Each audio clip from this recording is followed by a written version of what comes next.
Hello and welcome.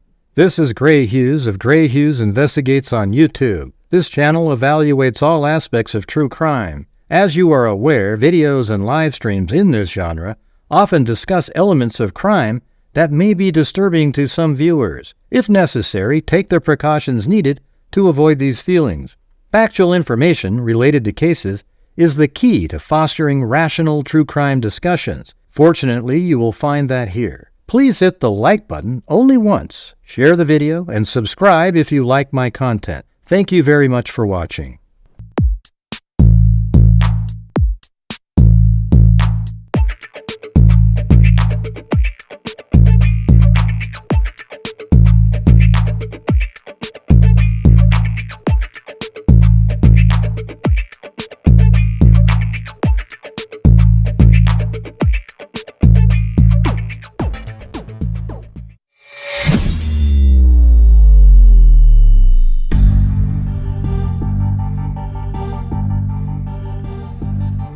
What's going on, freaks?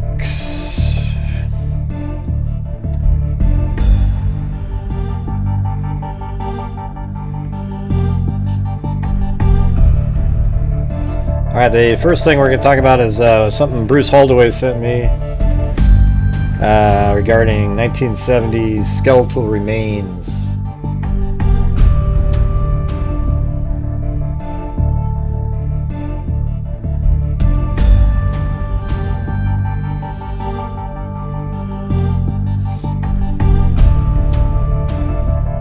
And then we're going to talk about Poindexter from Revenge of the Nerds.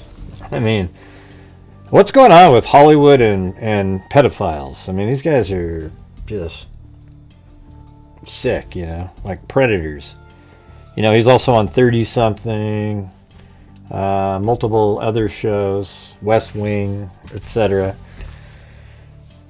But, you know, he got his big break as Poindexter on Revenge of the Nerds. What an idiot. Alright, so here's the Utah 1970. I've actually found it in the newspaper, believe it or not. Alright, so this is what, let's just pretend that there wasn't news today and read this and see what this says and then what the news was today. Alright. St. George. Isn't that the same area of Tyler Robinson? The body of an unidentified woman believed dead for 6 months was discovered Thursday on a road going from U.S. Highway 91 to Gunlock. So let's see where the hell Gunlock is. And if you jump in with information ahead of it, Bruce will just stop covering it. All right, let's see. Let me get this in here.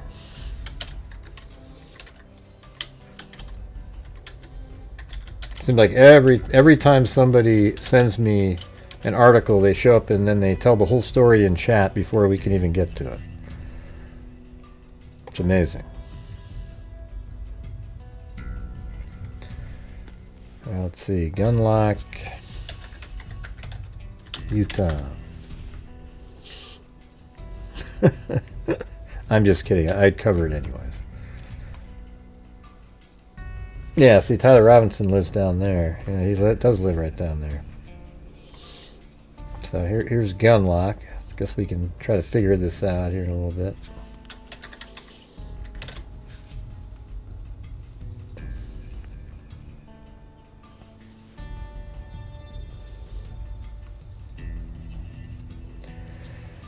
Let's see.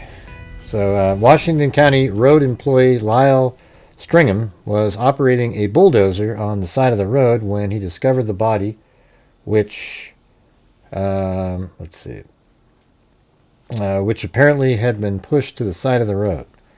The unclothed, badly decomposed body was at first thought to be that of an Indian, but filling in the teeth, you know, like cavities, indicated otherwise, according to Washington County Sheriff Evan Whitehead. They could find no clothes in the immediate area, but will continue, so that must mean that she was like killed there nude or dumped there nude. The body was sent to Salt Lake City today for an autopsy in an effort to identify the woman. The dead woman was about 5 feet, 6 inches tall, weighed about 120 pounds, and was middle-aged. There have been no reports of missing persons in the area, the sheriff said.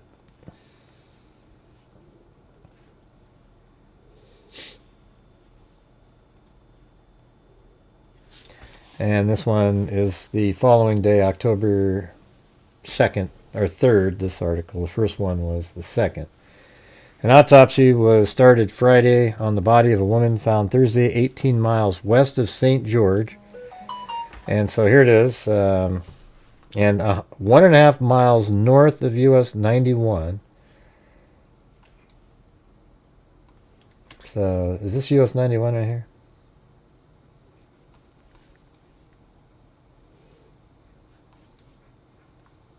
Now let's see. US 91. Yeah, so that's this highway right here.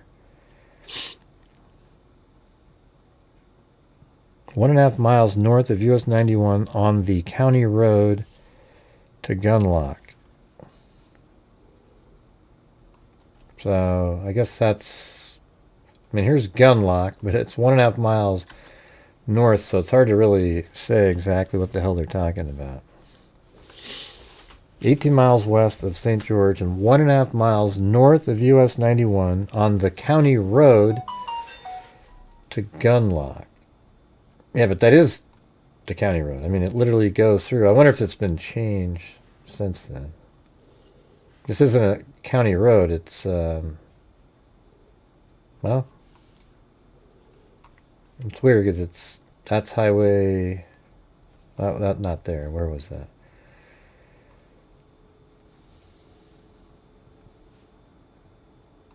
Yeah, I guess that doesn't say if that's highway or not. I don't know where Highway 91 is right here. But that's different. It looks like a highway, but well, it does say Old Highway 91 right here. So I have a feeling, yep, still says Old Highway 91. So yeah, that's Highway 91. Back in 1970, I'm sure that's what they're talking about. And there's Gunlock. And then, well, that's the state park. And then here's the town of Gunlock. So somewhere out in here, we'll just throw a pin out and say the skeletal remains found out here.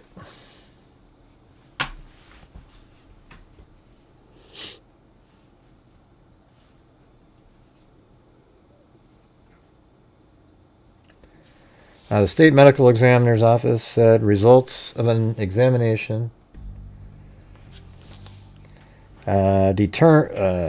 results of an examination to determine the identity of the woman and the cause of death will not be known until at least Saturday and possibly not until Monday. A spokesman for the office said an anthropologist was being called to determine the nationality of the woman, and a dental chart was being requested from California to determine if the body was that of a woman from Santa Ana, California, Mrs. Catherine Shapiro, 42, missing since early November 1969.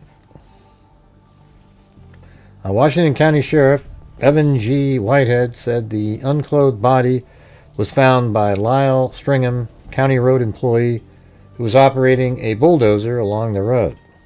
No clothes were found. The body was in rather high brush alongside the road and was badly decomposed. So it sounds like it was on a county road off of, which is off of the highway here. So maybe something like that. Is that a road? I don't know, but something of that nature where it kind of, it might be this one right here.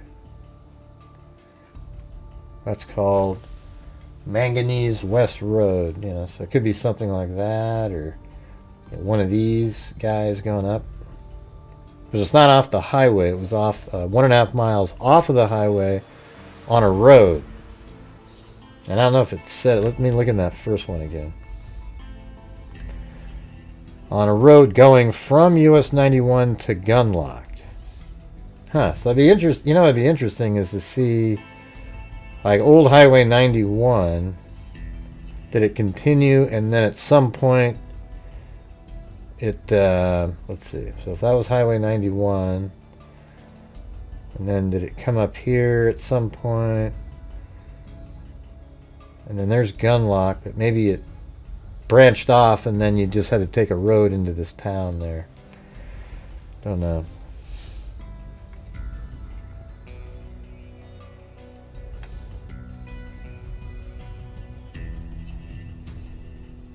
Alright, let's see, there's one, let's see, were we done with that one? Oh yeah, and it says, a spokesman for the office said an anthropologist was called. Yep, Washington County Sheriff. No clothes were found. The body was in rather high brush. Okay, we read that whole thing. Alright, next one was October 8th. All the way back there in 1970. Hey, thanks so much. Marty's Bar and Grill. You know what's weird is I thought, I went and looked in my moderator list. I don't know if you got my text message. I sent you a text message. And his name wasn't in there.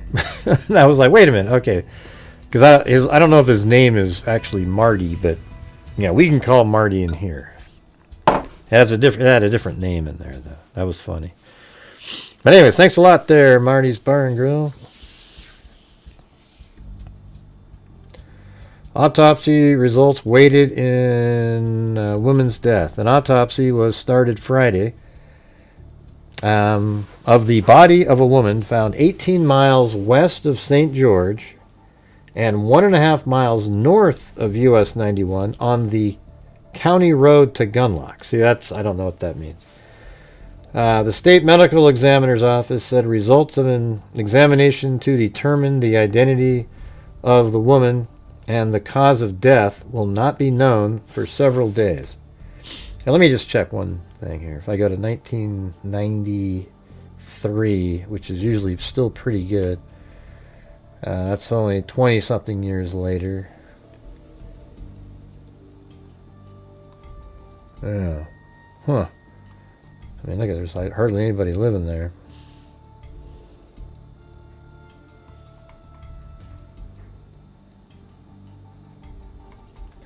Yeah, I wonder if it was like, you used to drive up here or something, you know, maybe come around like this and drive up.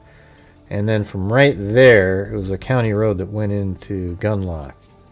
But it does look like that's a pretty well-developed highway. Look at that crazy turn back. Man, that's nuts. What was the point of that? Let me look at that really quick. Man, it's almost like that truck wouldn't even be able to get around that corner. That thing was so tight.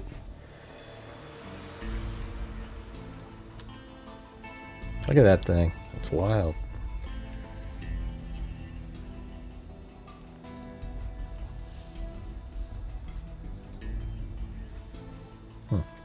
Anyway, so yeah, so somewhere out here.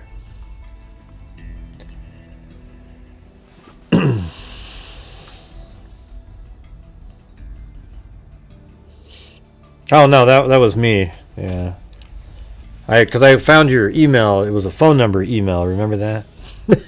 Yeah, just so put it down. Put it in your book. Maybe I'll give you a call one of these days. Put it. I didn't want to call it, but you can put the number in your. I got it off that. Remember how you sent email a while ago, but it wasn't really. It was sort of from a phone number. I don't know how that works actually, but.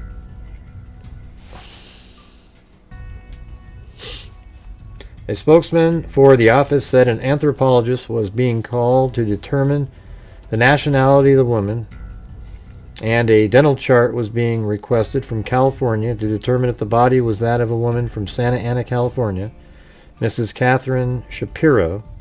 Washington County Sheriff Evan G. Whitehead said the unclothed body was found by Lyle Stringham.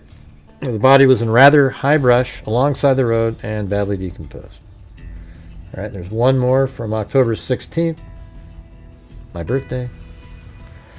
Right here it says, body still unidentified. The body of an unidentified woman found 1.5 miles north of Gunlock in Washington County still has not been identified. District Attorney Jay Harlan Burns and Washington County Sheriff Evan Whitehead have not ruled out the possibility of foul play.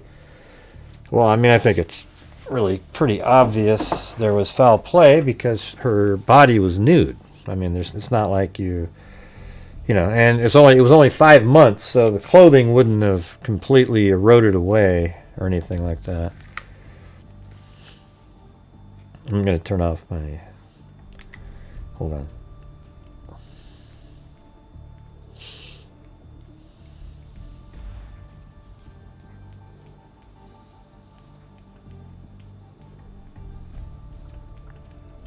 I'll admit I didn't write very, very well either, Marty.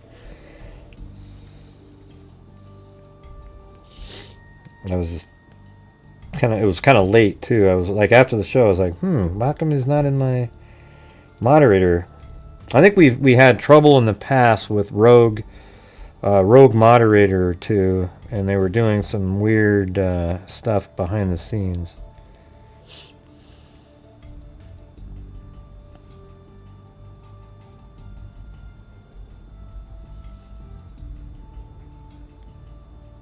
All right, there we go. No more disturb.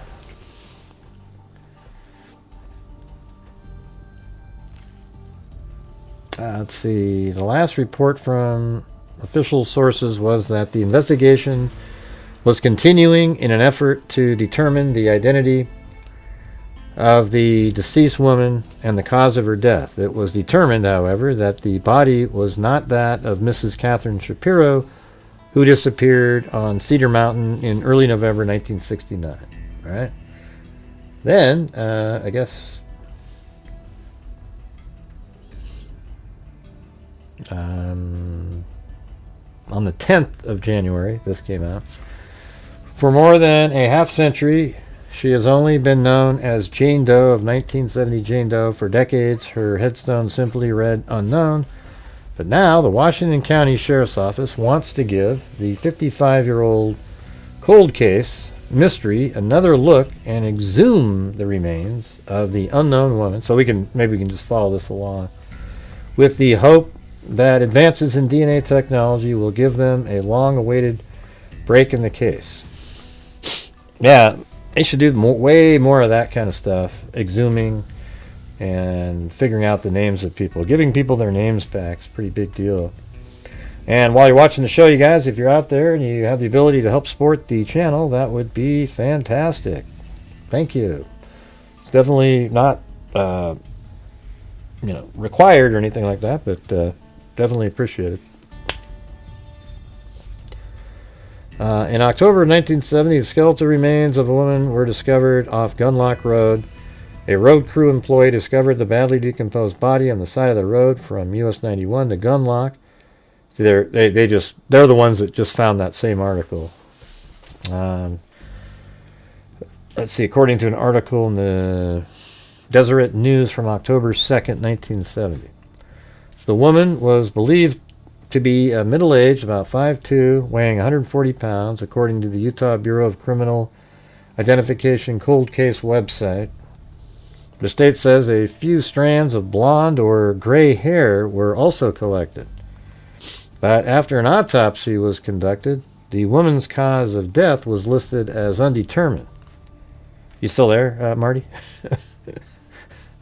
The woman's remains were eventually interred at the Hurricane City Cemetery. Her grave marker simply read unknown. Then in February of 2014, the case was reopened.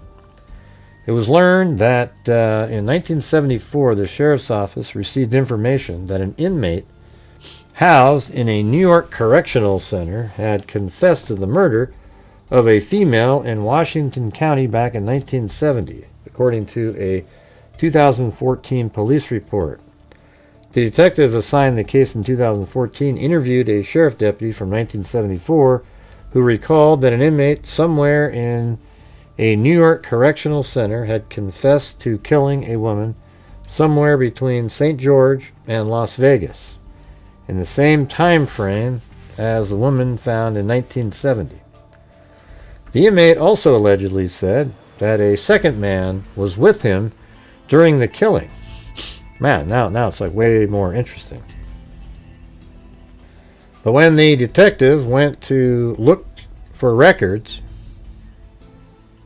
Oh, no, I was communicating with you about my text message. I didn't thought you heard anything.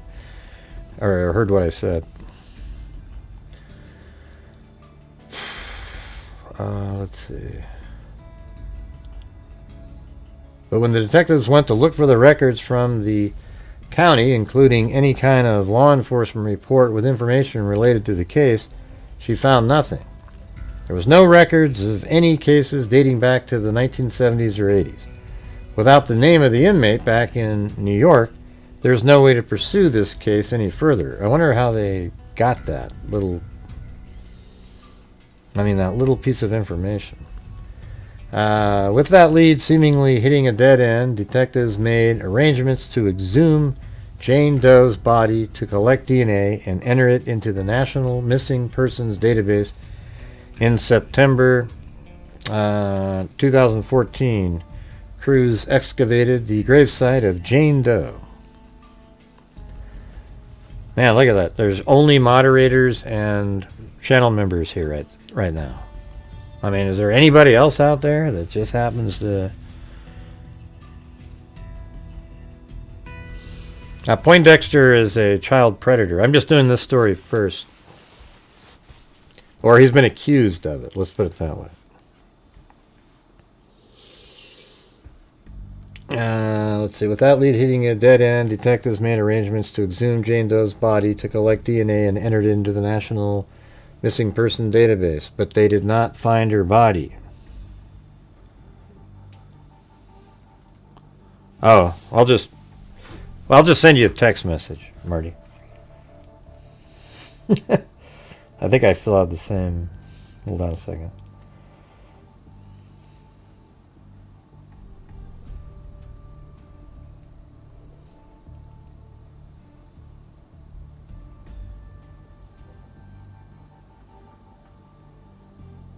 All right, there you go.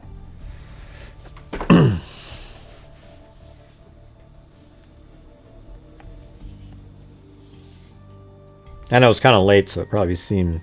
I didn't even look at the clock when I was texting. I was like, oh, shit. Let's see. The investigation seemed to hit a permanent roadblock until now. The case has since been reopened. Multiple potential missing person matches have been identified, and family reference samples from 2 missing person cases have been submitted for comparison. In addition, the Cold Case Coalition, a nationally recognized nonprofit, has offered forensic and financial support for the investigation. Yeah, see, that's what we do too, you know, including covering the costs of exhumation if needed. Yeah, see, we would definitely have done that had we heard about this one. A new detective was assigned to give the case another look. What she found was that investigators in 2014 trying to exhume Jane Doe's remains may have not dug deep enough. Oh, they tried in... Okay. The dig reportedly reached a depth of only 5 feet. Historical burial practice in 1970 typically involved deeper and wider grave placements than modern standards. It is possible that the remains were missed due to incomplete excavation or slight displacement of the burial location. A warrant requesting a new excavation states records from the city also indicate the remains were interred at that location. Based on the facts, there is probable cause to believe the remains of the unidentified female are still present within the designated burial plot. Exhumation is necessary to collect forensic evidence for identification and to further the investigation into the circumstances surrounding the death, the warrant says. KSL recently visited the gravesite. The unknown headstone has been removed, and purple paint now outlines the burial plot. Oh, right there.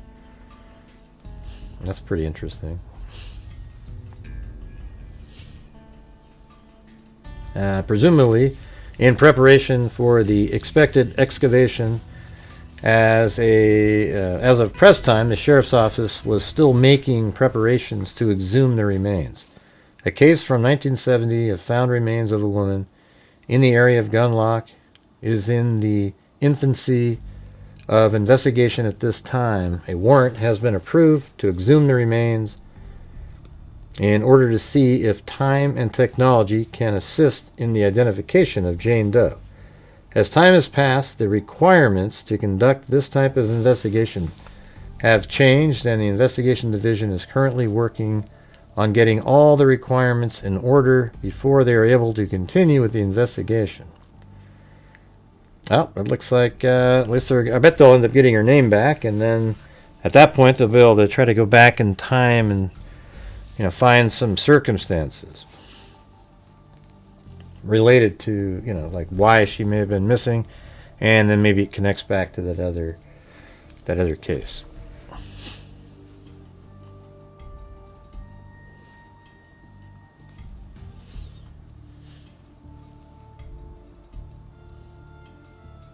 Right.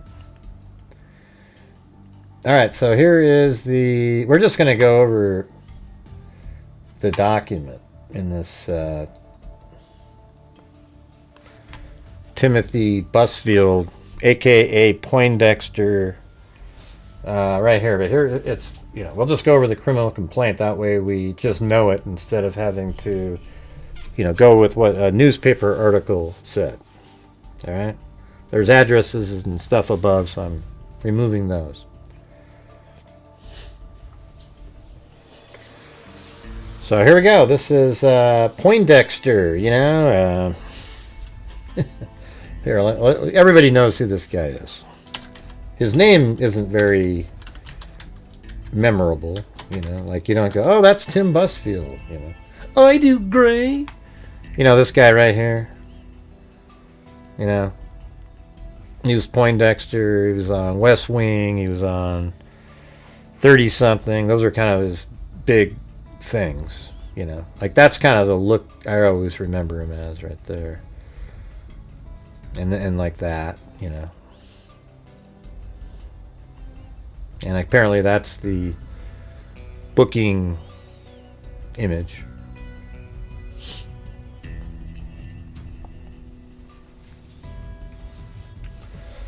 So, anyways, here we go. Affiant. Let's just go down here to the investigation.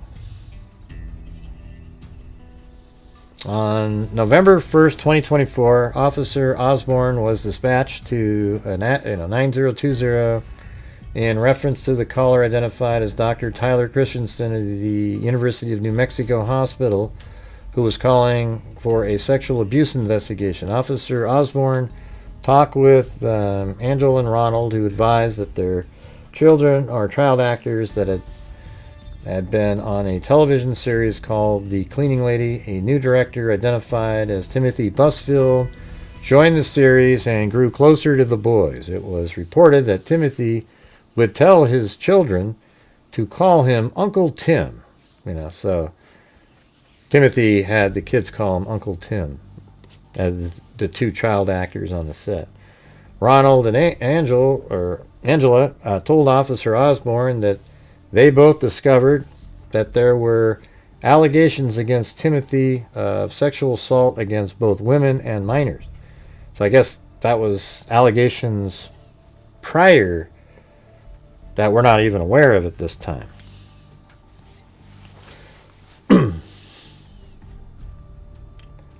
Ronald told Officer Osborne there had been multiple rumors that Timothy had been handsy with women. Angela informed Officer Osborne that she had asked their children, initials VL and SL, who were 11 years old at the time. I know who their names, but I'm not putting them in there. If anyone had ever touched them in a manner that made them feel uncomfortable. The children responded by asking, "You mean like Uncle Tim?" Meaning Timothy Busfield.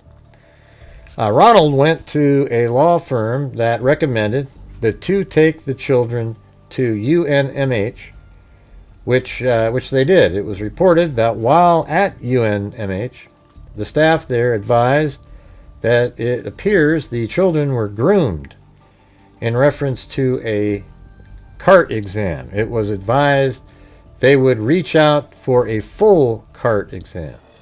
Officer Osborne talked with both VL and SL, who did not disclose any sexual contact at this time. However, both boys advised that Timothy Busfield, whom they referred to as Uncle Tim, would tickle them on the stomach and legs. Neither boy cared for the tickling. Officer Osborne contacted Detective Michael Brown with the Crimes Against Children Unit and determined that the case did not meet their acceptance criteria at this time. But hey guys, if you're out there, if you have the ability, if you could please help support the channel, that would be fantastic. And see if we can still try to reach a goal or something today if we can. On October 3rd, 2025, Angela LaSalle reported to Child Protective Services report number 2066819 that her children both disclosed that there was sexual abuse by Timothy from around November 2022 to the spring of 2024. Angela advised that she filed a police report but was initially told by law enforcement that since Timothy had not physically touched the children, there was nothing they could do. Angela advised that her children were groomed and sexually abused by Timothy. Angela advised that on September 2nd, 2025, so like 4 months ago, SL reported to his counselor that Timothy Busfield touched his private part, I guess penis it says in there, and bottom. And then here it says safe house interviews. On 10/14, a safe house interview was scheduled for VL and SL for the morning of October 31st, 2025. So that's like 2 months ago. Or more like 3, I guess. On October 17th, 2025, I contacted Angela by phone, who was out of town traveling with her husband. I spoke with the two on speakerphone and advised that I would be investigating SL and VL's disclosure.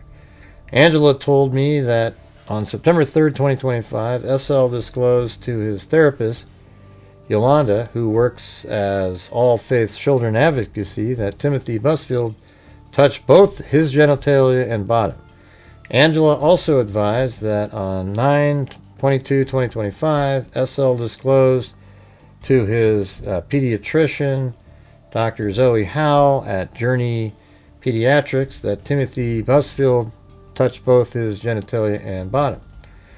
And then on 10/23, I submitted 2 search warrants for approval to the District Attorney's Office for SL's medical records from Journey Pediatrics and All Faith Mental Health Services. On 10/24/2024, I executed both search warrants for SL's medical records. And then on 10/30, I received the therapist records from All Faith Children's Advocacy Center. I did review the documents written by Yolanda Yeaman, LMSW, who, I don't know what LMSW is. Maybe it's a place they work or something. Who documented therapy sessions with SL. Yolanda diagnosed SL, who was 10 years old at this time, with post-traumatic stress disorder. I also viewed an incident report submitted by Yolanda that documented SL disclosing that a director of a series, hey, thanks so much, Cheryl Bullock. Very kind. Thank you so much. Really appreciate it. While Yolanda Yeaman, LMS, okay, on 9/9/2025, Yolanda documented SL disclosing having nightmares about the director touching him and waking up scared. SL also disclosed, oh, and by the way, guess who the wife of this guy is? I mean, it's just a crazy story. Melissa Gilbert, from Little House on the Prairie. She's the wife. she was somebody that was like defending, apparently recently, negative comments about Harvey Weinstein. Interesting, huh?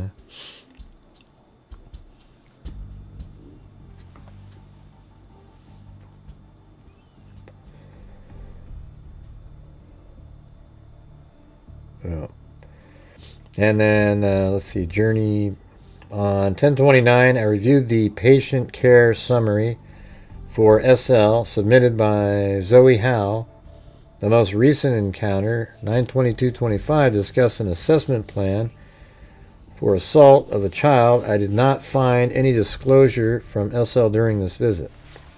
On 6/24/2025, Zoe Howe, MD, saw SL, this is one of the kids, SL, who was accompanied by his mother, who gave background of the criminal sexual contact involving a member working on set of the television series. Hey, look at that. Timothy Cecil, 65 months. All right. Thank you.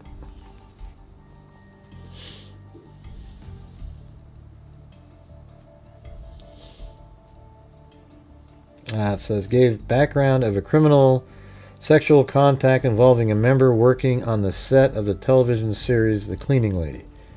After reviewing the past medical records, it was documented that SL and his brother were child actors in a show called The Cleaning Lady and experienced grooming and inappropriate touching by a member on set between 2023 and 2024. Both SL and VO were evaluated at UNW Pediatrics Urgent Care on November 1st, 2024, and it was reported that the Albuquerque Police Department was notified. They have been in therapy since 2025. SL has had issues with bedwetting along with other behavioral issues. SL was diagnosed with PTSD and anxiety, not currently on medication. On 10/31/2025, I mean, I guess, there's got to be a trial or, more investigation. But, I mean, he turned himself in, so it's a pretty big deal. On October 31st, both SL and VO were taken to All Faiths Children Advocacy Center for a safe house interview. I did watch both interviews, recorded and conducted by a forensic child interviewer. SL was the first child to be interviewed. During the interview, SL told the interviewer that Tim touched him while he was on a movie set. SL told the interviewer that the first time Tim touched him was when he was 7 years old. He described it as his parents no longer having an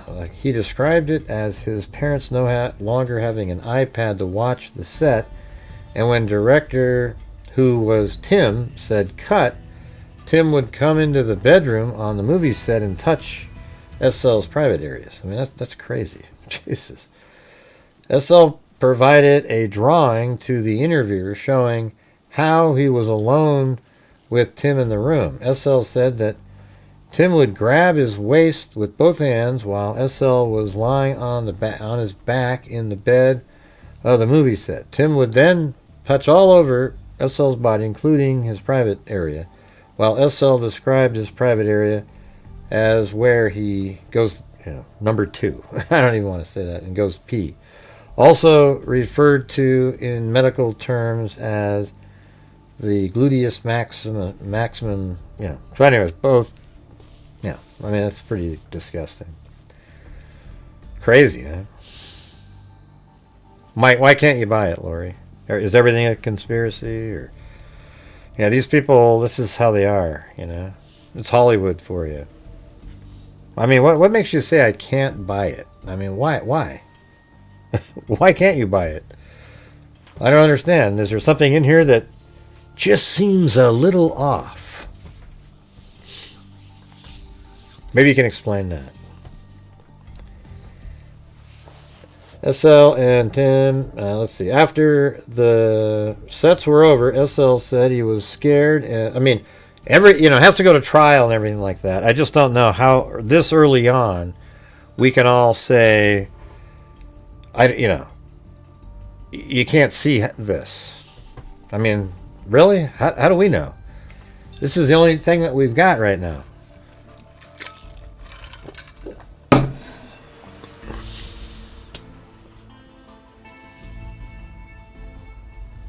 Yeah, I mean, that's what everybody says about these people. But what do you mean? Explain it, Lori, so I can at least understand what you're saying. Because that's what they do. I mean, look at Madeline Soto's case, you know? Stephen Stearns, he's just an idiot. That's just what these guys do. SL said the second time he was touched was when he was 8 years old while he was on the set. I mean, why? I don't understand. See, what's the motive here? Like, these kids are already getting paid as actors, making money. And what would be the point here?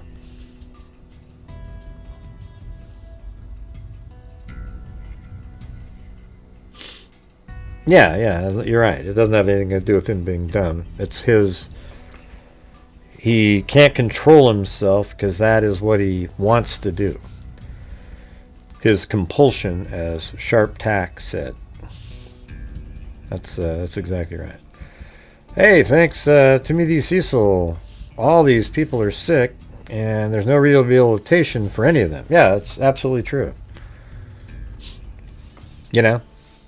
But, here's the truth. The way things have been going in our country recently, I've been telling people that at some point, I think it's been halted because the president that's in office now, but I was saying that at some point that they were going to normalize these pedophiles because they're born that way too, you guys, and they can't control what they're attracted to, and as long as they don't act out on their compulsion, as you said above, then, we should accept them as teachers, camp counselors, etc., as long as they don't act out, okay?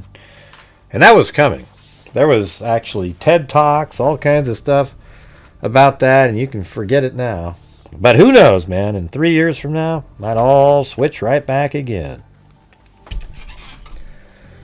Absolute lunacy.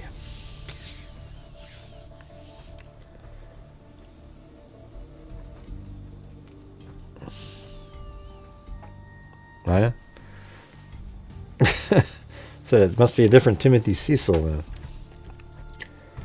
Yeah, we've talked about that before. You can literally see articles about it, because here's what they say is they're born with the attraction like that. So how, why are we punishing them for it? And it's like, man, I don't care about that.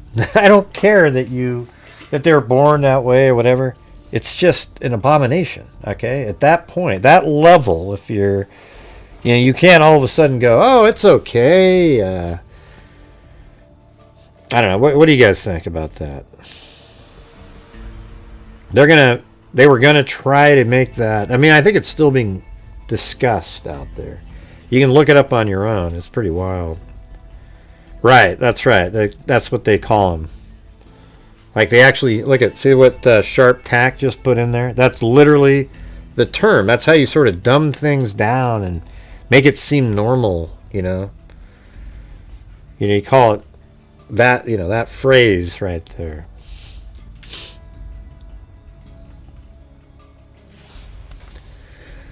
Anyways, SL said the second time he was touched was when he was 8 years old while he was on set. SL describes the movie set as the same as the first set. SL said that Tim touched... You know what's weird is I remember when I would watch Poindexter on the movie, I thought there was something weird about it. I mean, I literally, was like, there's something weird about this guy. But then I thought he seemed sort of normal when he was in 30-something and other things, so I just kind of dropped it.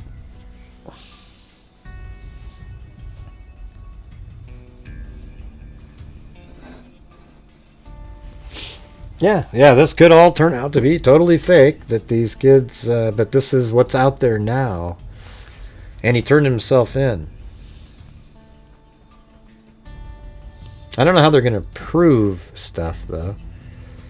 You know, do they have DNA samples, a video? I mean, what if it comes down to it's just his word against theirs? How does that work? Well, anyway, maybe there's more information in here. We're only on page 4 of 12, so. Beale explained that Mr. Tim started touching them for 2 years and did not want to say anything because he did not want to be mean to him. VL and Mr. Tim would start touching him with his hands about his body while they were filming in the house. VL advised that it was about his body, but did not disclose what he was touched on, his buttocks or other private parts. On November 3rd, 2025, I contacted Angela to follow up with some questions about SL's Safe House interview. Angela told me about the iPads that the crew would hand out to the parents while their children were filming. This would allow the parents to watch their children while they were filming. Angela could not remember the exact date when they quit passing out the iPads out, but advised that it was after Timothy started directing. And that's sort of interesting, isn't it? Like, you had these safety measures put in where the parents could watch their children, and then not too long after Timothy started, those iPads stopped being passed out, that you could watch your kids. I asked Angela to explain how SL was allowed to be alone with Timothy while on the movie set when there were other people around. Let's see, I asked Angela to explain how SL was allowed to be alone with Timothy while on the movie set when there were other people around. So this officer's, he's asking the right questions to try to prove or disprove what's going on. Kind of like what Lori was saying up there.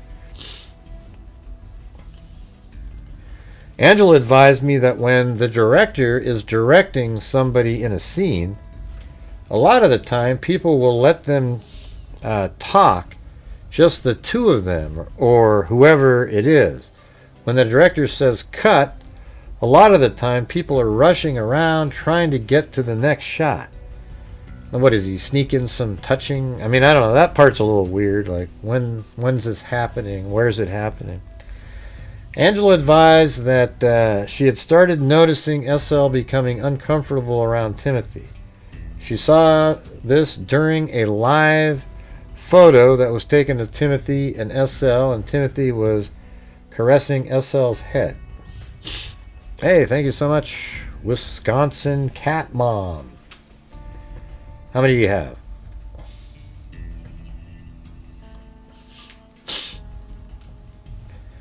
Timothy Busfield. Okay, so this is going to be interesting. Here's the Timothy Busfield interview. All right, so this is his words. On November 3rd, so literally about 2 months ago, 2.5 months ago, I called and left a message with Timothy Busfield asking him to return my call. At 10:44 a.m., I received a call from Timothy Busfield, who advised me that I was on speakerphone with him and his wife, Melissa Gilbert. That's just so weird. Isn't that just weird? Like, Melissa Gilbert. That's just crazy. I mean, we're probably the same age. I mean, I think she was like my age when I was watching her on television. Maybe a little younger, I don't know.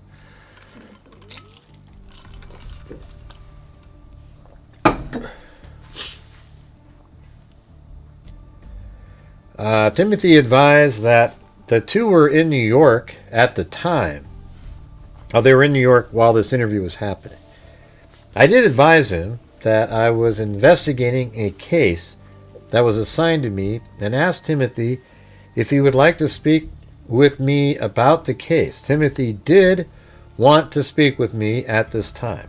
So did, not didn't. I did inform Timothy that Detective Josh Dennison would be sitting in on the interview, and that I would need to, you know, like right now, Busfield's heart's pounding away, and his wife is probably doing the same thing, and they're just sitting there wondering, you know, especially from Timothy's point of view, if he's guilty of doing this, he knows he did something, and he's freaking out. And he might even mention something to his wife, so his wife wants to be there. Oh, so we're almost exactly the same age. Me and Melissa Gilbert.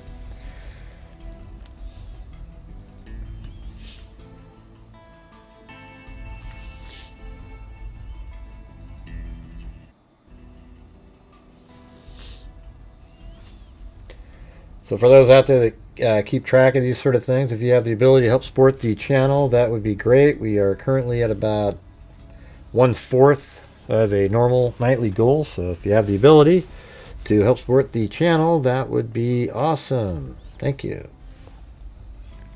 If you can't, that's okay too. Hit that like button.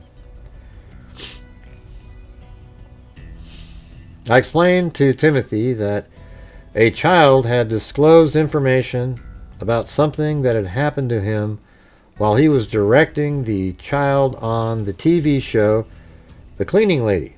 Timothy told me that he started directing the show in season 2, close to the final episode 3 years ago in 2022. Timothy said that there were 12 episodes and that it had to be episode 11. I asked Timothy if he remembered if there were iPads for parents to watch their children while they were on set. Timothy said, we don't really like that parents had iPads while on set, and that it was not a standard process, and that they do not encourage it. Why?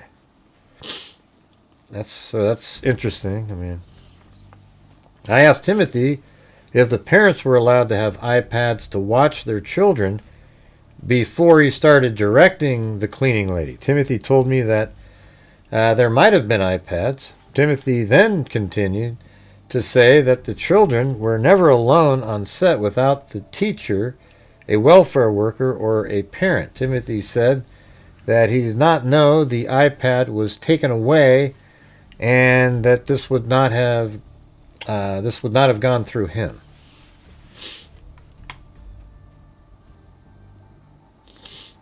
I asked him if he knew the children who were on episode 11, season 2, and Timothy replied that the showrunners were let go. The creator of the show's option was picked up, and the 2 boys were replaced by a younger boy whom they auditioned. So he's trying to come up with a motive of why there's sort of this suit. You know, because I guess those 2 boys may have been replaced, perhaps, you know. Timothy said that the parents had a problem with this. Timothy said that in the spring he got a call from Warner Brothers saying they were investigating a complaint. So that sort of maybe is a motive for these parents to create something like this, because maybe those kids were going to be bringing in some income.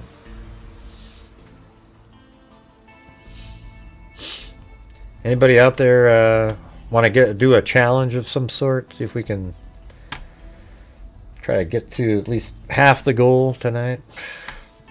Let's see. Yeah, because right here, what do you guys think? Don't you think that kind of gives an option for, like, maybe that's a motive of the parents to come up with a story to do a lawsuit or a settlement and get money? You know? I don't know. It shouldn't matter, though, Timothy Cecil, should it? Timothy said Warner Brothers had an outside investigation through another firm to do an investigation. Timothy was told there were complaints about him from the boys. Timothy acknowledged that the boys involved were SL and VL. Timothy said the investigation began in the spring of this year around April. Okay. Alright, I see. So this is like quite a ways after 2022. Huh, that's interesting. Yeah, because now this is like way after. When was... so this is 2022 when these two brothers were let go from the show and replaced with one younger kid.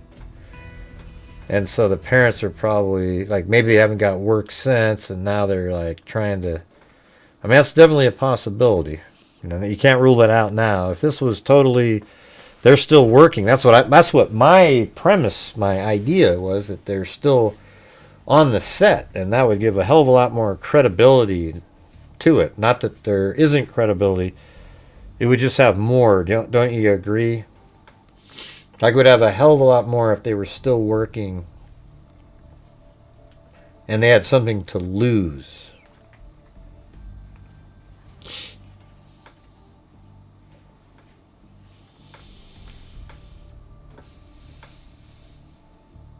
Timothy told me the lead actress, Elodie Young, said the mother of SL and VL that she wanted revenge.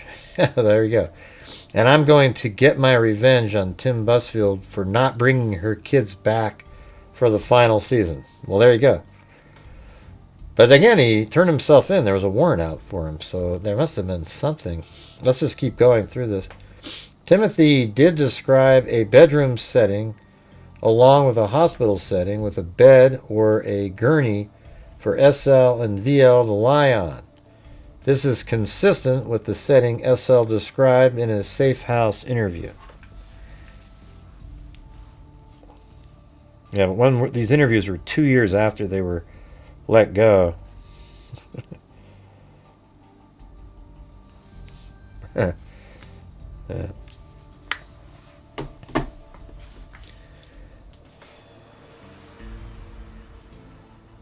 Whoa, you guys see that from Marty's Bar and Grill? He said, Marty said he has a challenge that he'll donate 10 memberships himself if just 5 total from all the rest of you are gifted. Like 1 from 5 different people. How's that sound? Thanks, Marty. You guys can do that one?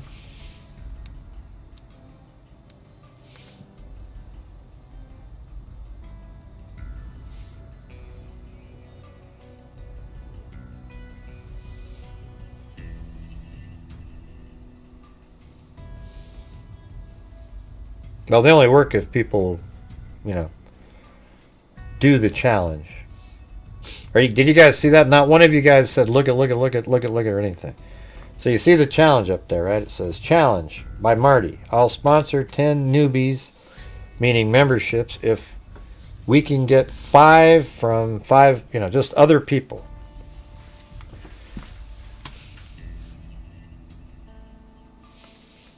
All right, cool. Hey, I hope your foot feels better, KMTX. I hope you didn't break it. Yeah, it's just 5 total, meaning 5 different people have to do 1, and then he'll do 10 all by himself, which is already what he did earlier.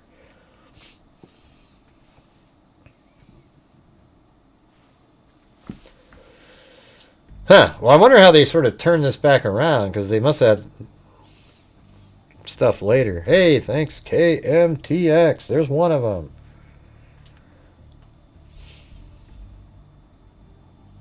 I mean, that's sort of interesting here. I wonder if there's an interview with Elodie Young later. Because right here it says, she said that the mother of these 2 kids wanted revenge. Timothy did describe a bedroom setting along with a hospital setting with a bed or a gurney for SL and VL to lie on. This is consistent with the setting SL described in his safe house interview. Timothy advised that he had only directed SL and VL on the Pan American Freeway set in Albuquerque. I did ask Timothy if he ever had any physical contact with these boys, and if you ever picked them up and tickled them. Hey, thanks, Lori.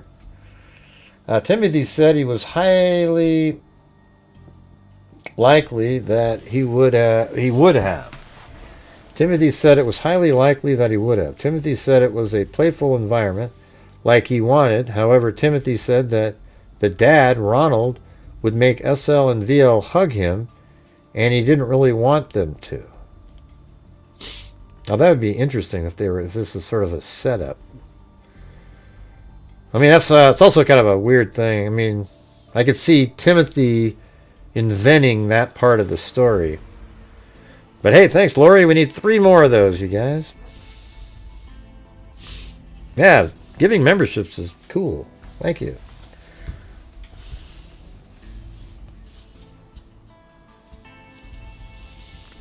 Like he wanted. However, Timothy said that the dad, Ronald, would make SL and VL hug him. So, I mean, that's sort of a weird allegation, or sort of a... I mean, if it's true, that means the father, even when his kids were still working there, may have been trying to set up something for future in case something happened. Hey, thanks so much, Cyril Bullock again. And he didn't really want them to. Let's see. I did ask Timothy what the protocol was for touching children and picking them up and touching them. I also asked if that was allowed. Timothy initially said it's not allowed at all. There's no protocol. I mean, I'm always around people, right?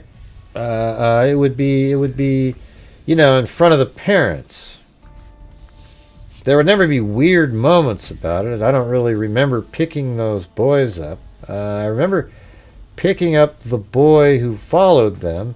I'd pick him up and he'd be giggling, and that would sort of get him ready to act. Timothy then stated, I don't remember those boys. I don't remember it. If it happened, I don't remember overtly tickling the boys ever, but it wouldn't be uncommon for me. Now, sort of some way, like, let's just say all of this is totally innocent stuff. It sucks that our society's got to that point where now it's all creepy and weird. You know, like, here's the crazy part. Let's say you're an adult male that's like 40 years old, and you're driving down the road, and you see a 4-year-old kid that's lost and just going down the highway.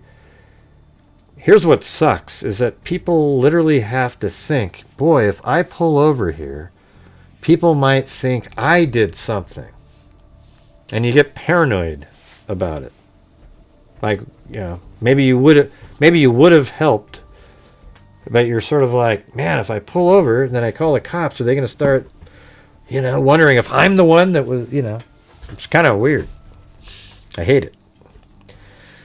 But hey, guys, see that there? We got 3 of them. We just need 2 more for the challenge that Marty's Bar and Grill put out. I'd appreciate it if you guys could help out and do that. That would be great. Yeah. Yeah, I mean, it just sort of, the whole thing sucks now. So let's just say there was a set, and you have these young, and you are tickling, hey, making them giggle and shit like that. And there was no sexual touching or anything. I don't know, why is that wrong too? I mean, it's just sort of like, you know, you're all part of a team working together on a movie or a show or something, and, you know, if it gets, you know, the other stuff that was alleged, sure, that's horrible. I don't know, it's just such a crazy thing.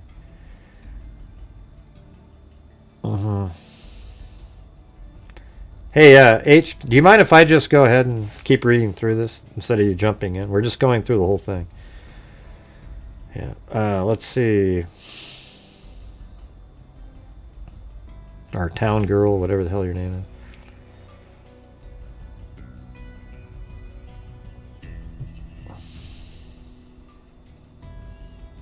is. What's the rest of that? Someone who is falsely accused won't reply by saying, I don't think so. I don't remember.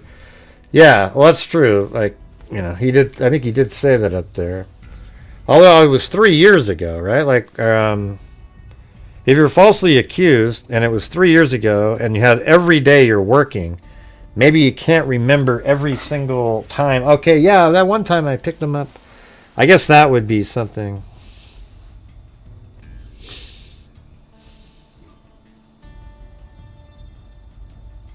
Yeah, we know that. That tickling, Jesus Christ. We know tickling is a form of grooming, but it can also just not be. It could just be like people at a, you know, that's what sucks is you can never, you know, it's just, everything is so different than it used to be. It's just, I don't know.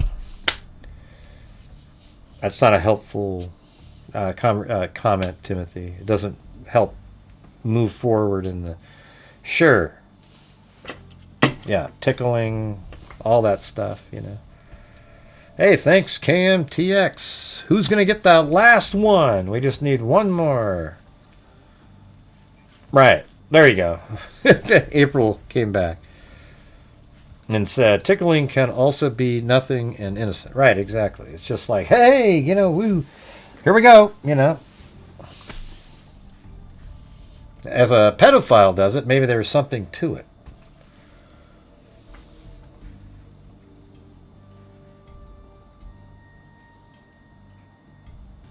Okay, let's see. It says, I don't remember those boys. No, I don't actually. I don't remember it. Yeah, I mean, that's a little bit concerning, you know. Like Marty said.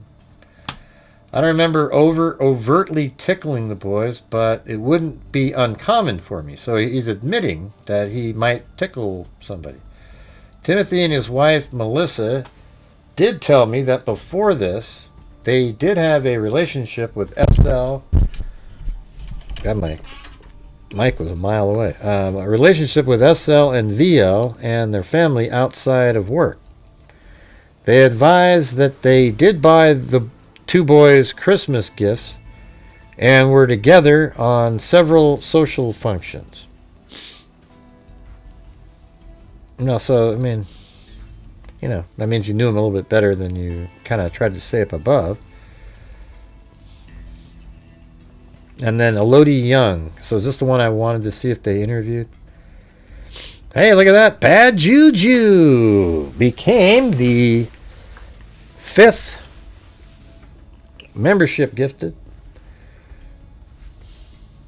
Thank you.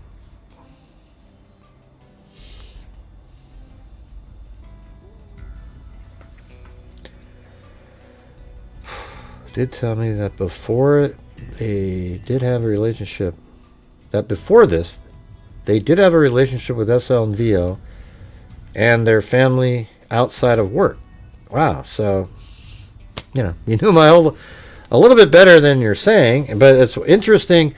I'll tell you what is a little more interesting is, did he remove them from the show pretending it to be a sort of artistic direction because of what he was doing, and he wanted to switch up kids, you know what I mean? Because maybe he's the one that had them removed from the show because of what he's doing. Because why would you, if you did have a relationship with him outside the show and you're buying him gifts, what would make you suddenly remove them from a show that you came on late? Hey, thank you, Marty's Bar and Grill. Thank you, very kind. Really amazing. Thank you so much.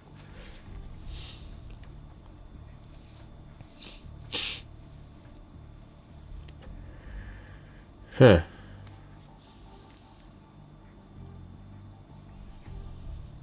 Okay, so then down here, I think this name showed up here though, right? That's the one. Isn't that the one I wanted to see what her?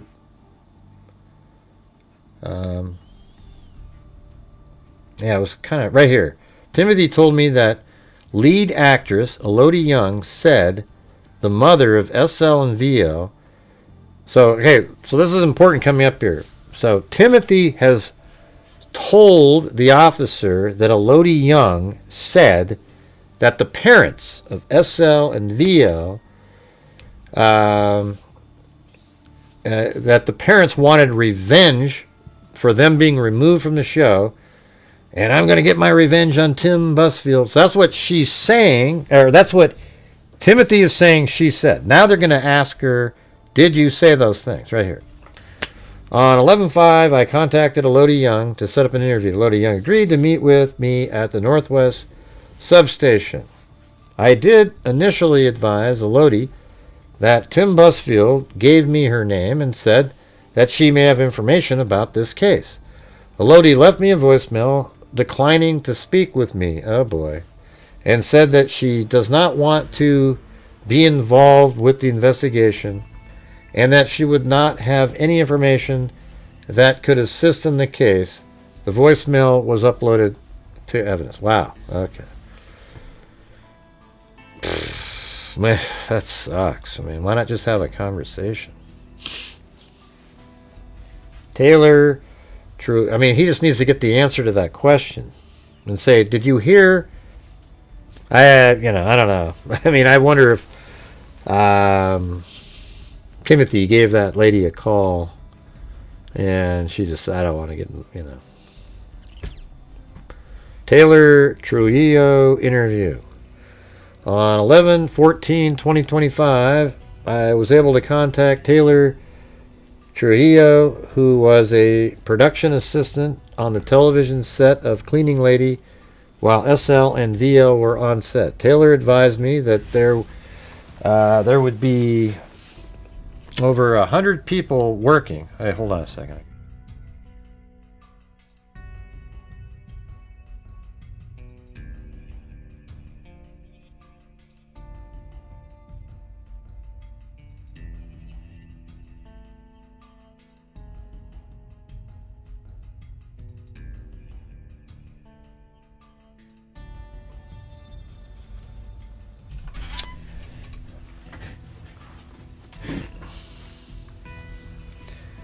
Let's see. What do you got? What do you got in the comments here? I asked it today, and that's what it said. I sent an email. Oh, yeah. It said, according to ChatGPT, GHI is among the best true crime channels. So welcome to it. He did send me that. That was pretty funny. I didn't play it on the air. Who knows? I think you can ask it however you want to ask it, and it will say something shitty. You know. You just never know. You never know.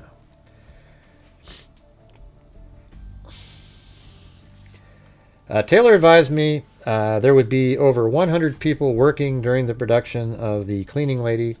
Taylor explained that everyone had their specific job and did not focus on other jobs that were being done by other personnel. Taylor explained that it was not uncommon for groups of different jobs to be done at different times. Taylor did advise me that she remembered the child actors, especially SL and his parents. Taylor advised that she was familiar with the rules that pertain to child actors, and one of those rules was that the child should have a set teacher who would watch the children and advocate for them during production. Taylor said that she remembered SL's set teacher, Lee, who seemed to lose track of what the child actors were doing. Taylor gave me an example that SL was stopped unsupervised riding a skateboard through a live set at one time. When Lee was asked about this, she did not have an answer for why SL was unsupervised. Taylor did tell me that she felt that SL's parents weren't from the industry and did not quite understand their rights as parents. Taylor said the set teacher's job was to help with and be an advocate for the children. Taylor said that, she has seen directors alone with... Taylor said that she has seen directors alone with child actors when there should be a parent or a set teacher with them. Taylor told me that she noticed that SL and VL did not feel like they wanted to be there anymore. When she first met them, they were like very happy, bubbly children. And towards the end of the season 2, around the time that Mr. Busfield came in, and all of the season 3, especially SL, started acting difficult and were not happy. Yeah, so this person's saying that there was definitely a change.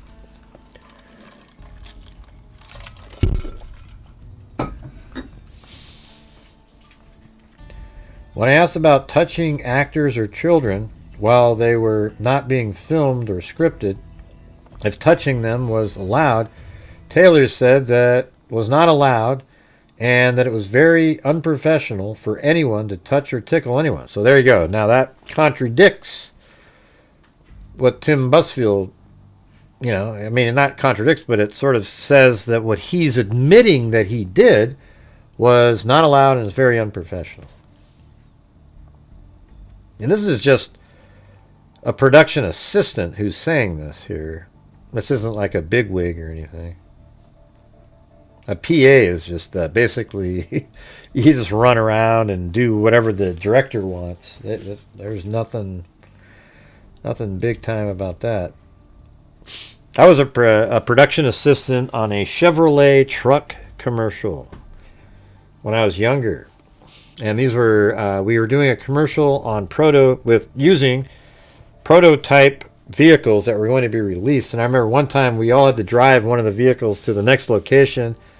And for some unknown reason, I was just blowing by. Like we were all in this long chain of cars. And I just like passed them all. I don't know what the hell I was thinking about. This is when I was really young, but I just gunned it with this prototype. Just blowing it all the way down this highway, just absolute insanity. I don't know what I was thinking, but they did keep me on there, just barely. Turns out like the head production person was a friend of one of my mom's sister. You guys even here? Just dead as a doornail again. Man.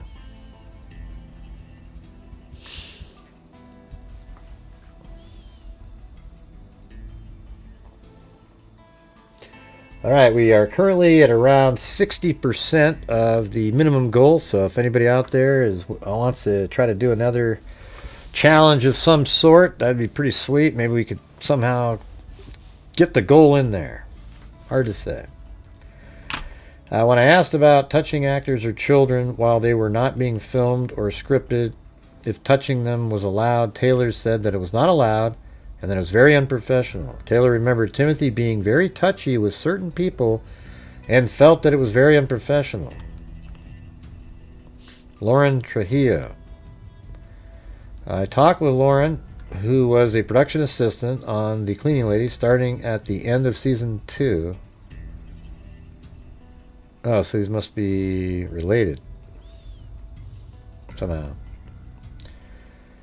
I talked with Lauren Trujillo, was a production assistant on The Cleaning Lady starting at the end of season 2 and season 3. Lauren was familiar with an investigation involving SL and VL and Timothy Busfield and advised me that she never saw anything that would require her to report something to the police, but she did see abnormal behavior on the set.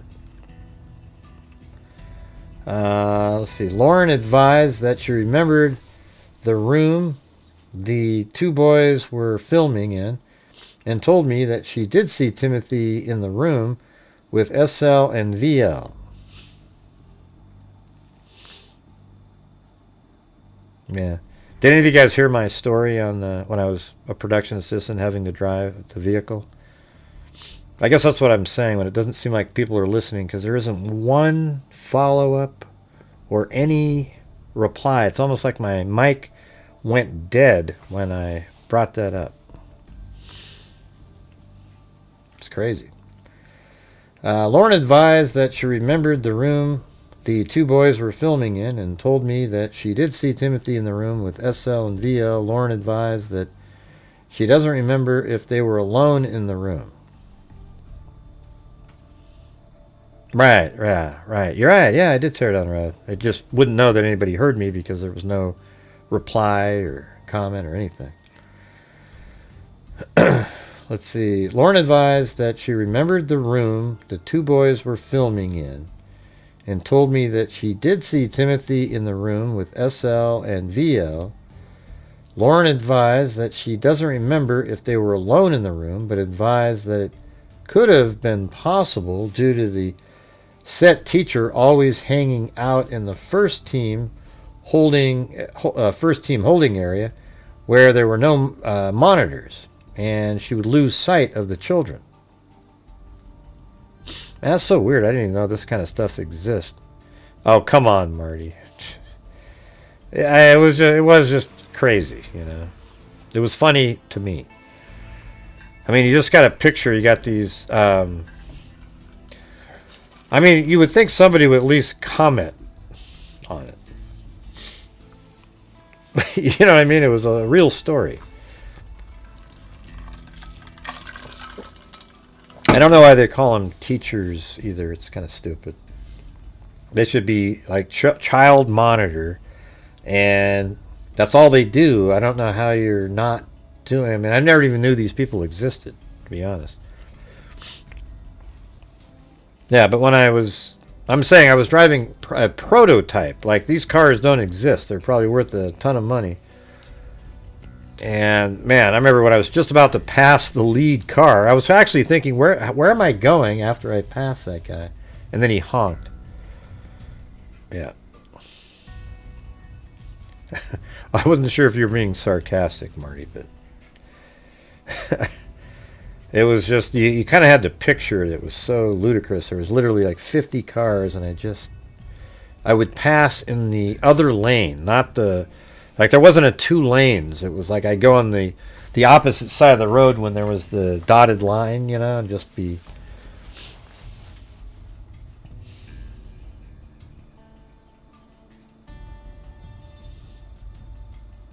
I don't know. That's not what they're saying here. They're saying the teachers are there for. They actually explained it up above that they're there to, you know, help out with what they're, you know, they're acting and monitoring, making sure they're safe, etc. Yeah, it didn't say that above.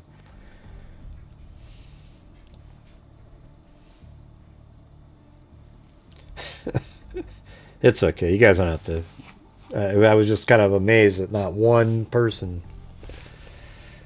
I don't know. They actually pulled me over. Like that, when we finally got there, they came running up and like, "What are you doing?" And I really didn't have a good answer. You know, it's like, I don't know. I just couldn't stand it, man. We were on a highway, and we were going 40 miles an hour in a convoy when the speed limit was like 65. I don't know what the hell we were doing. Okay, so I just couldn't stand it. It was just driving me nuts. But I guess that's probably what you do when you're driving in a convoy of prototypes used in a commercial.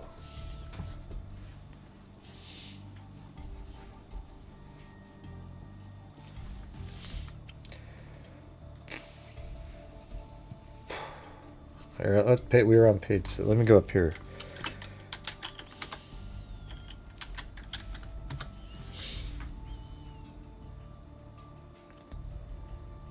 Say that the children were never alone on the set without the teacher, a welfare worker, or parent. Timothy said that he did not know. Let's see. The child would have a teacher who would watch the children. See, right here it just says this. Taylor advised that she was familiar with the rules that pertain to child actors. And one of those rules was that the child should have a set teacher who would watch the children and advocate for them during production. See, that doesn't, I mean, maybe that's among other duties, right? But it doesn't say that. It just says their thing would be to advocate for them and to, watch the children.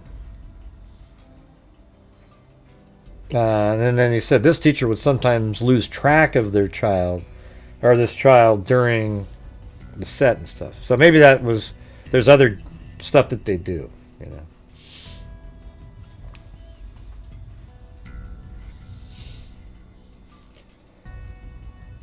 No, it wasn't. It's on a show that he's directing now.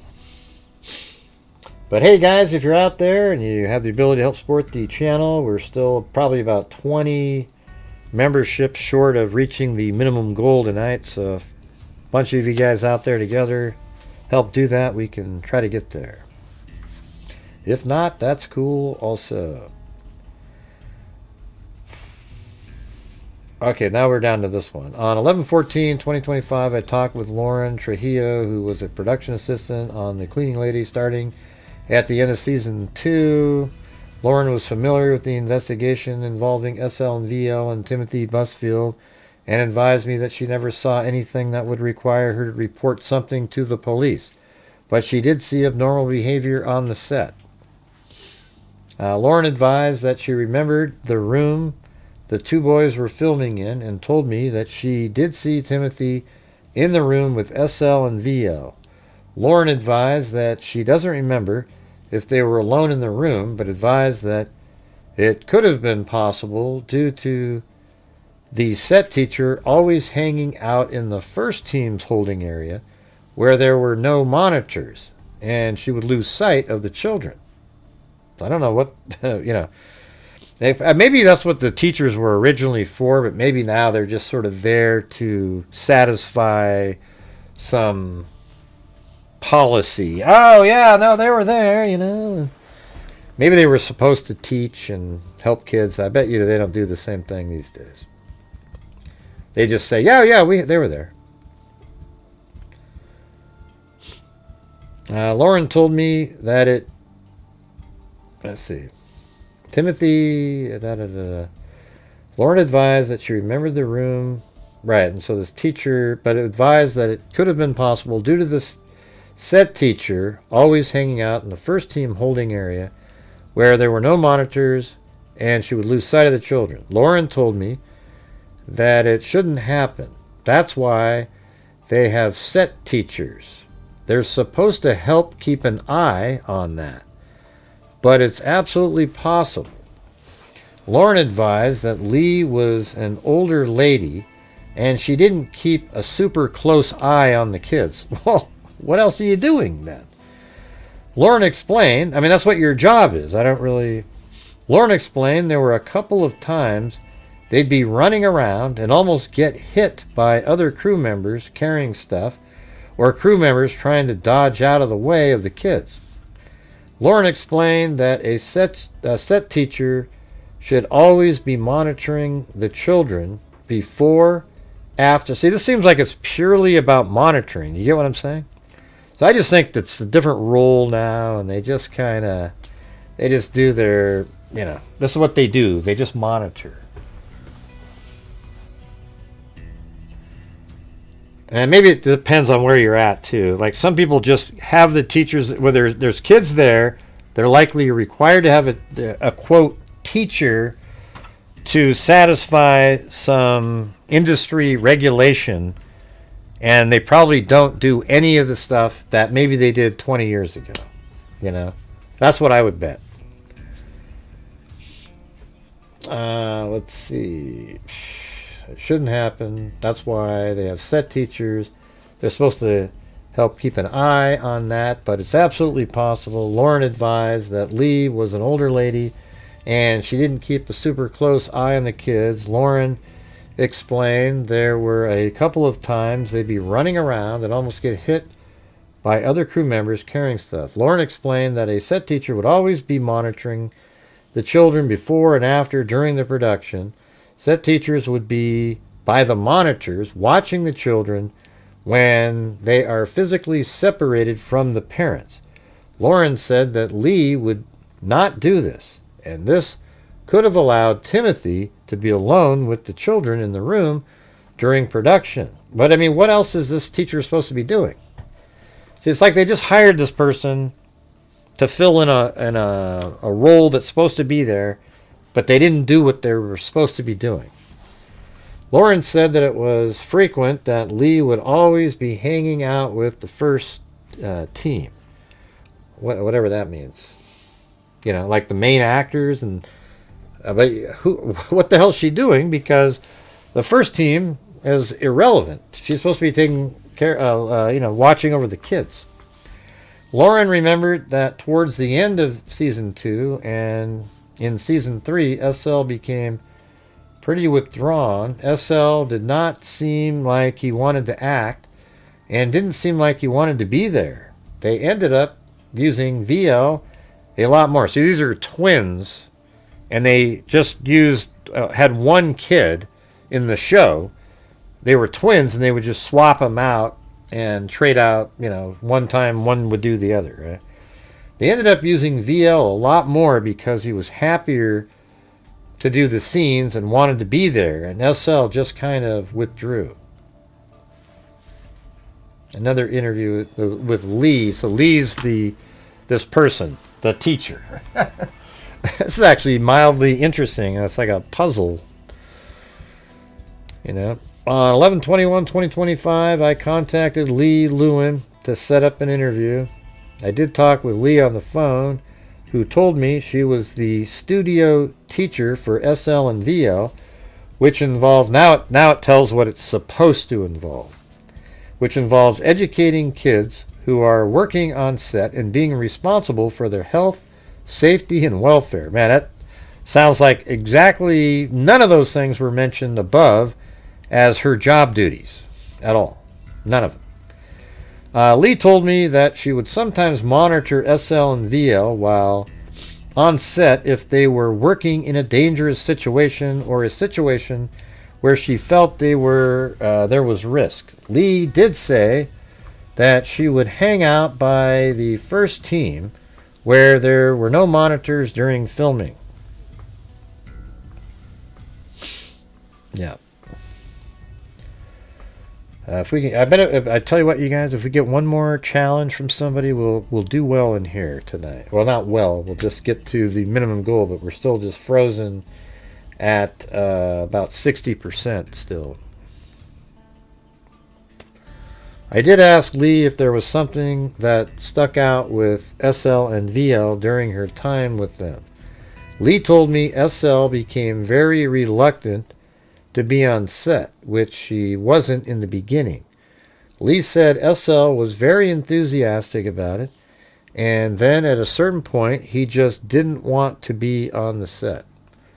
Lee said that whether they were in the schoolroom or at the table right behind the set, he would just have his head down. Lee did not understand why SL did not want to go to the set, but he was pretty clear he didn't want to do it. Lee said that was a big change.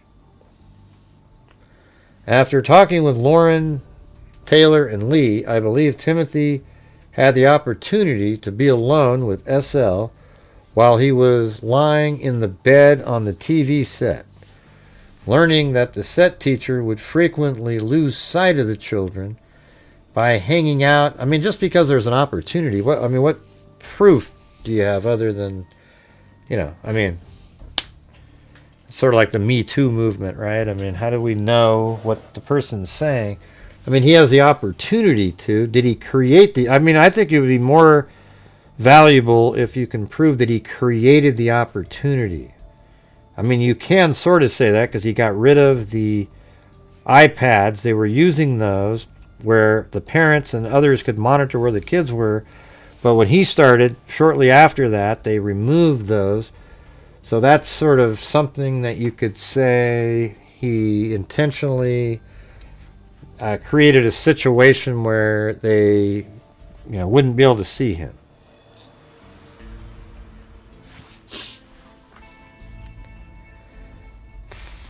So after talking with all these people, this officer's saying Timothy had the opportunity to be alone with SL while he was lying in the bed on the TV set, learning that the teacher would frequently lose sight of the children by hanging out in first teams where there were no monitors allowed. Timothy was left alone and not watched during this time. So that's the director. Timothy was left alone and not watched during this time. And then it says, I wrote a search warrant for Warner Brothers requesting access to production records and materials related to an independent investigation into on-set incidents during the filming of specifically involving actor Timothy Busfield. Any incident reports, witness statements, or security footage about the referenced events. This information was mentioned to me during my interview with Timothy Busfield. On 11/7/2025, I received a voicemail from Richard Wessling, who identified himself as an attorney for Warner Brothers and requested that I return his call. On 11/13/2025, I called Richard Wessling and explained to Richard that I had sent a search warrant for the investigation done for Warner Brothers involving Timothy Busfield. Richard was familiar with the investigation and told me he would locate the search warrant and contact his client, Warner Brothers, to see how they could help with the return of search warrant. I did give Richard my email to contact me. Richard did advise that he would get back to me after contacting his client, which is Warner Brothers. On 11/14, Richard emailed me advising that he had spoken with Warner Brothers and they have authorized him to accept the search warrant and asked me to email the search warrant so they can review the warrant and respond. On the 17th, 11/17, I emailed a copy of the search warrant to Richard. I did request a return on the search warrant within 10 days. I explained to Richard that this information could potentially be exculpatory. Okay, and then I received an email from Richard Wessling who stated below, Detective Brown, my apologies. I got your call earlier this week but needed to check with Warner Brothers before getting back to you. First, I did receive the warrant and have reviewed it with my client. Second, as I mentioned previously, the investigation was conducted under attorney-client privilege. Warner Brothers is working through the process of deciding whether to waive privilege and provide you with a copy of the report. I am hopeful I will have an answer next week and will reach out to you again as soon as I know more.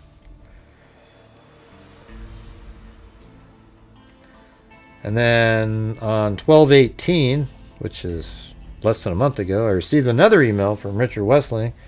After I inquired about the return, below is his reply. I hope my email finds you well. My client has continued its internal process of evaluating whether to share the investigation report in response. Oh, yeah, that's right, because they investigated this internally. I would like to speak with you about your current thinking when you have some availability. Please let me know if you have time. And then this is the independent investigation. It says on 12/31/2025, I received the independent investigation request in the search warrant to Warner Brothers. And again, you guys, please help support the channel if you can. Thank you. On or about February 17th, 2025, an anonymous complaint made. A complaint through SAG-AFTRA hotline about an incident that allegedly occurred on the set of The Cleaning Lady on December 16th, 2024. According to the anonymous complaint, who claimed to have witnessed the incident in the hair and makeup trailer, executive producer, director Tim Busfield entered and kissed a minor male on the face as the minor was getting a haircut. The anonymous complaint further alleged that there are pictures of Mr. Busfield tickling and caressing the head and body of minor boys. These are different people. Lodi Young did talk with Christian and stated she was shocked when Mrs. Rodas said to her and her husband that she did not like what this, her son's being, yeah, right, okay, yeah. So Lodi Young did talk with Christian and stated, so this is that lady who mentioned that this was retribution by the parents towards Busfield, but it shows up in this other investigation. So remember how she didn't want to get involved with the officer, but here it is right here. Lodi Young did talk with Christian and stated she was shocked when the parents of those two kids and her husband, that she did not like what Timothy, did not like what this, her son's being terminated, brought out of her, but that she would get her revenge against Tim Busfield. Christina McGovern was not able to talk with anyone who would support evidence that Timothy Busfield engaged in this behavior. After reading the independent investigation, I wanted to contact other child actors to ensure their safety. While attempting to find contact information on the actors, I received an email from Richard Wessling, who stated below, I learned today that you reached out to Barry Howell. Or is that Halle Berry? I mean, that's so weird. Isn't that exactly how she spells her name? Who is employed by my client. Who the hell's that?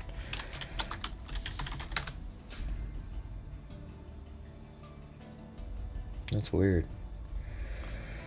As employed by my client, as I think we discussed previously, we represented the company and its employees. I would ask that to the extent you need to contact of any employees in the future, that you reach out to our firm as their counsel. Please let me know if you have any issues. Let's see, I learned today that you reached out. As I think we discussed previously, we represent the company and its employees.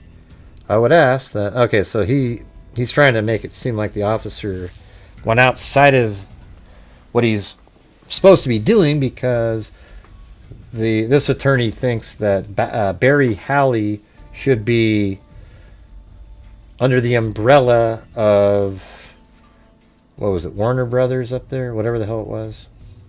Yeah, Warner Brothers.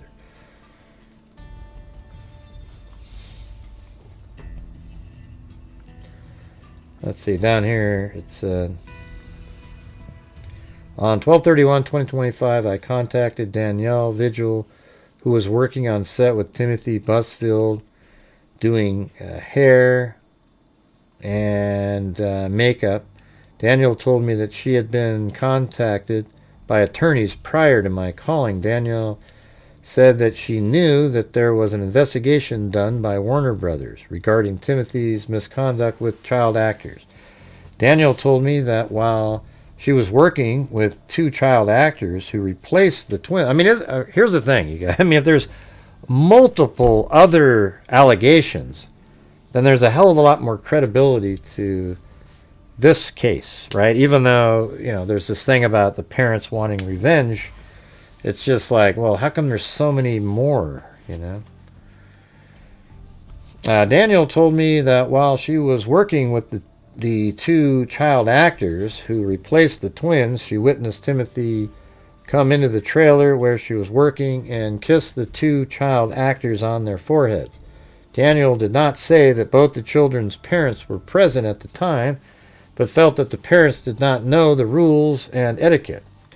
I asked Daniel if it was normal for this kind of conduct to occur, and she advised that it usually was not, and that a designated set teacher would be with the children for their safety. Daniel advised that the children were often left unsupervised by the designated set teacher. Danielle said that everyone knew to avoid Timothy because he was creepy.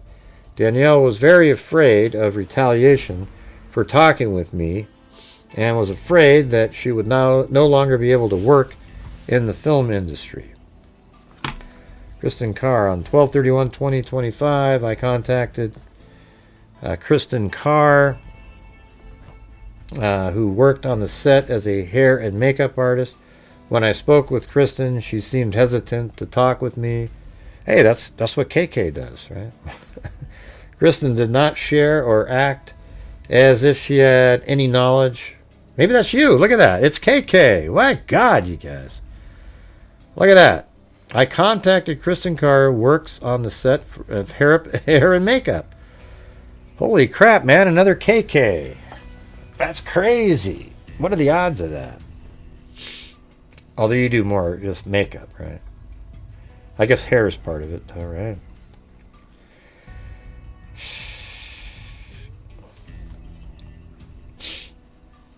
But hey, any chance you guys, one last little push to get some of the support for the channel up tonight?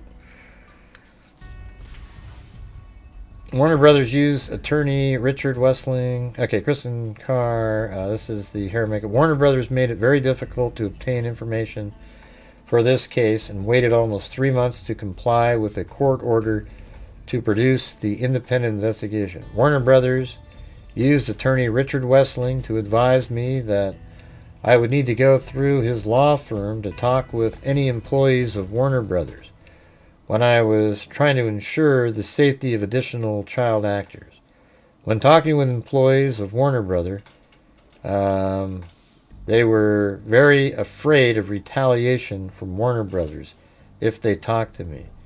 Conclusion. In my training and experience, pedophiles often infiltrate families under a trusted role, like Timothy, who as a producer exploited the hectic film sets to tickle and touch SL on his private parts, masking it as play.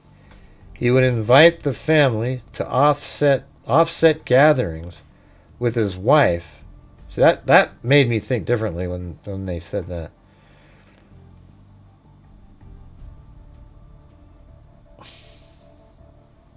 Yeah. Gathering with his wife, buying Christmas gifts to foster closeness, making SL feel special and dependent. Classic grooming to erode boundaries, isolate the victim, and silence suspicions. But isn't that crazy? Because I mean, that's, you know, it's kind of like the Madeline Soto. I mean, it's the same as all of them. So it says to isolate the victim and silence suspicions by blending abuse into normalcy. This dual tactic, charming parents while secretly violating the child, builds a web of complicity that is hard to unravel, delaying detection as families trust the abuser's facade. See, that's how I looked at Stephen Stearns the whole time.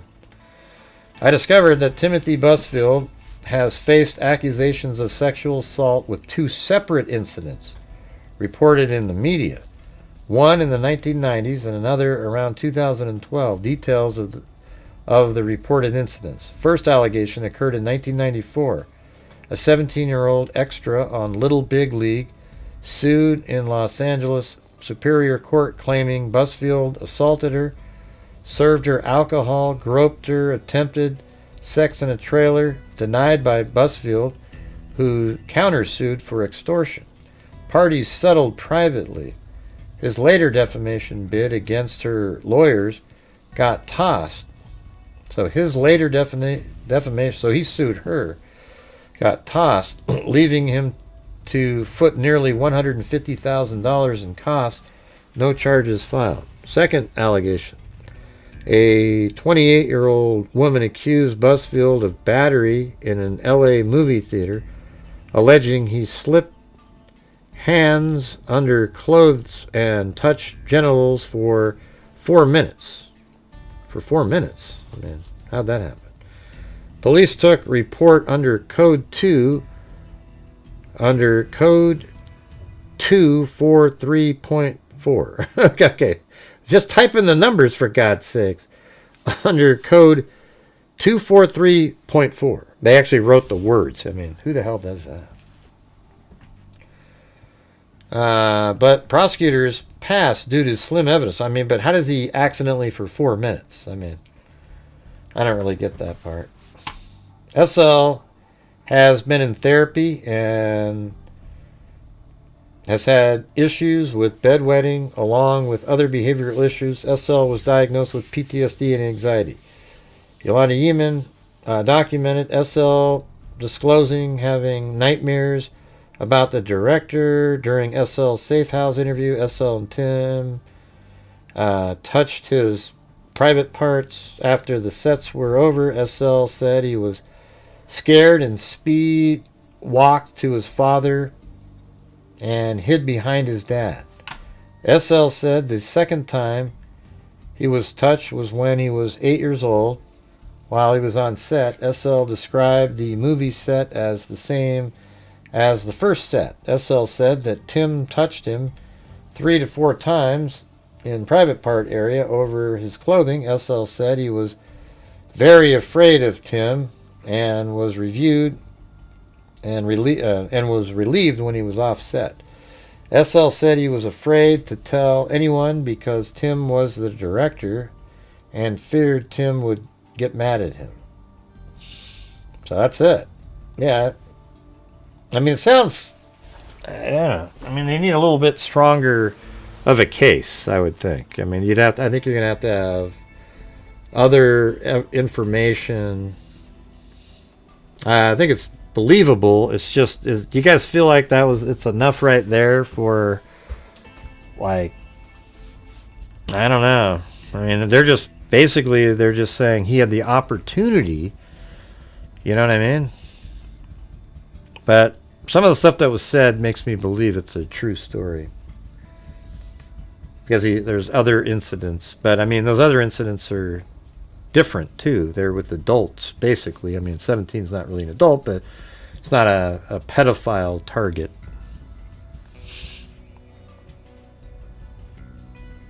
That's not Paulette. Yeah. Let's see. It's definitely not enough in there. You have to have more stuff like,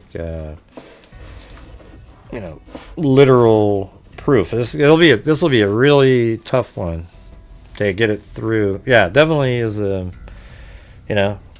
as they keep going through the investigating and get more evidence, it'll be better. But for probable cause, it's enough, right? Like 52%. This isn't one of those. Compare that type of information to, like, Koberger or Tyler Robinson. That probable cause. I mean, those things are just devastating. This one is sort of like, there was a possibility he could have done that. He does admit that could have tickled and stuff like that. That's something that's not allowed. Also, the teacher on set should have been watching, but would normally be in the first crew. And, that's the thing. I think it's a true story. I just don't think it's like a slam dunk given the information that we have right here. Yeah, they're gonna obviously keep digging around. Hopefully, when they did if they ever did a test and maybe they, swabbing or something, if they've got more information, But anyways, I'm gonna take off, you guys. Thanks for being here. Thank you to let's see, we got Marty's Bar and Grill gifted 10. Then we had Cheryl Bullock. And then Timothy Cecil. Then we had Wisconsin Cat Mom gifted 1. KMTX, Lori, Cheryl, and KMTX all gifted 1. Then Bad Juju, and then Marty's Bar and Grill gifted 10. So, thank you, Marty, and everybody else who helped support the channel tonight. Thanks, everybody. We'll see you guys later. And as I always say, until next time, be safe out there. Yeah, I've been doing this true crime thing for quite a while now. And during this whole time, I have not seen one person that is a crime dissector. like rejector. I'm a certified human lie detector. Gonna get ya on a stretcher if you try and play me like an old projector. Crime sector is my nectar. Professor Grader's gonna give another lecture. Crime collector, freak connector, and I'm always gonna be a pup protector. Fool deflector, interceptor, and I'm meaner than a spectre with a vector on his pector. With all respect, ya, just remember I'm the type of fucking check ya. I have no agenda, I'm no pretender, and I'll serve it to you straight without the blender. And in the end, I'm gonna send ya on a mission to reveal the true offender. Yeah, so I'll just get right back to work. Alright, everybody? Talk to you.